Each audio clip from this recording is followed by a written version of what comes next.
Hello, this video is dedicated to measurement-based ADR1000 modeling and its model deployment in phase array analysis in Keysight EDA SystemVue.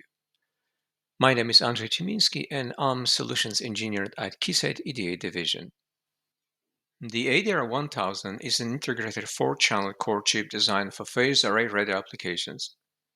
Here are the key features of this remarkable device.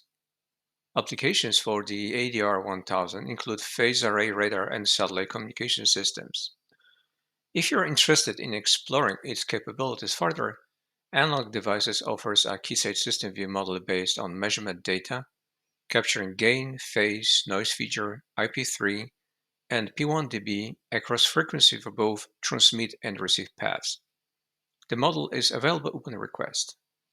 The topic of this video can be considered as an add-on to an existing one depicted as on the slide. It's recommended to look at this presentation as well as associated SystemVue project, as this provides an insight to ADR1000 modeling based on the datasheet. In this video, we will demonstrate how your own measurement results can be used in a real device modeling. The measured path, highlighted in yellow, starts at RF input-output pin indicated by a vertical blue arrow and ends at the TX1 output pin followed by a horizontal red arrow.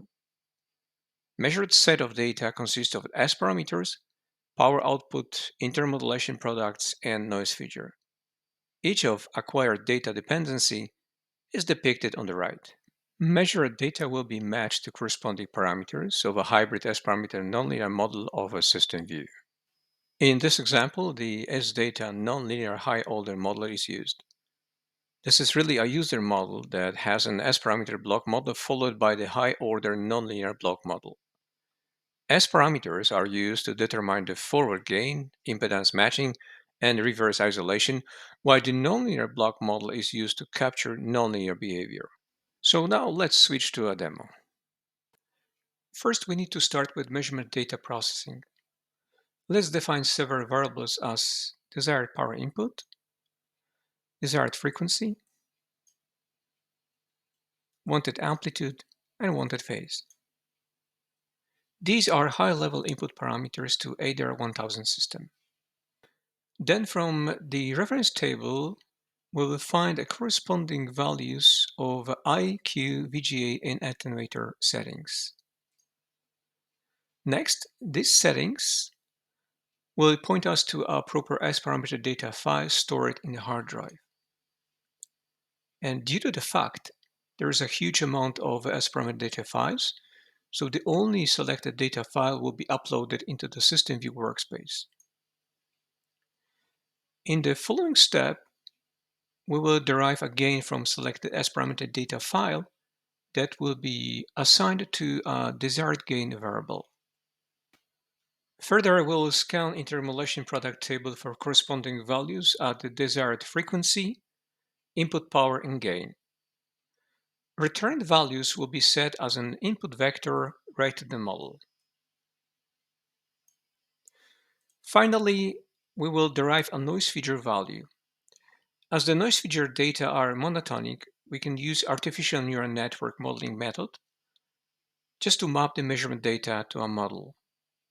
This model is already stored in the workspace as a function. At the end, we need to run the script and check whether all values of defined variables are correctly calculated.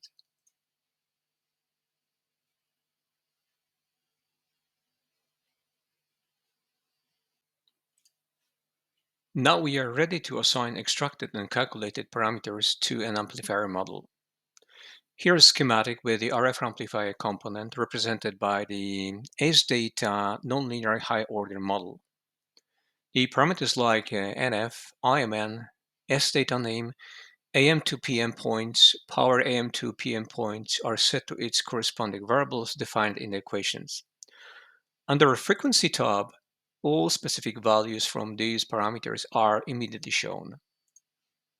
The system input parameters, once set in the equation block as tunable, at schematic level are linked with sliders, what allows handy value modifications. The amplifier is excited with the multi-source component. It's defined to generate two tones with the 20 MHz offset at desired frequency and input power parameters. Now we are ready to set up RF system analysis and run simulation.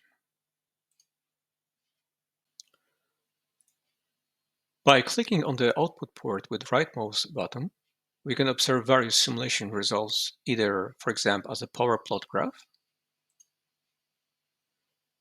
where we can see spectrum content with harmonics and intermodulation products, or as a table of common RF measurements.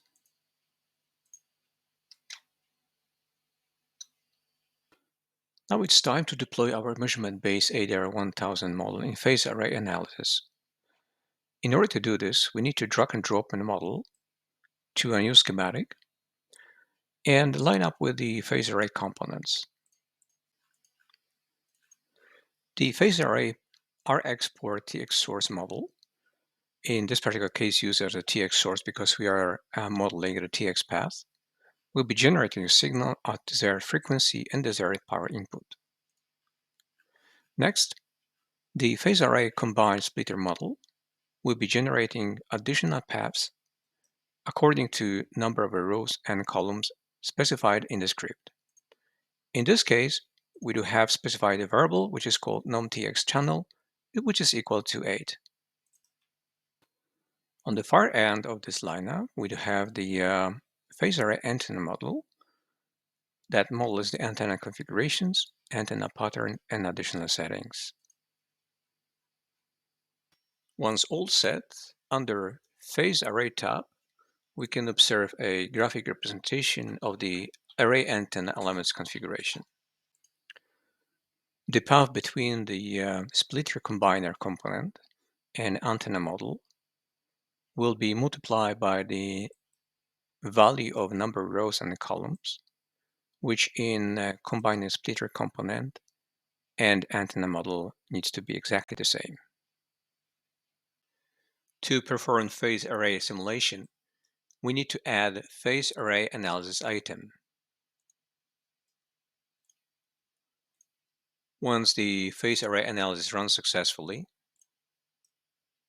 it provides in the datasets different type of measurements.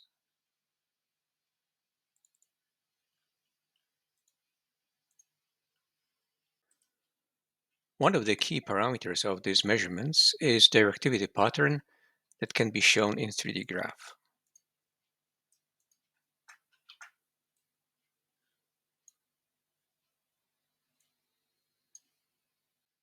Thank you for watching.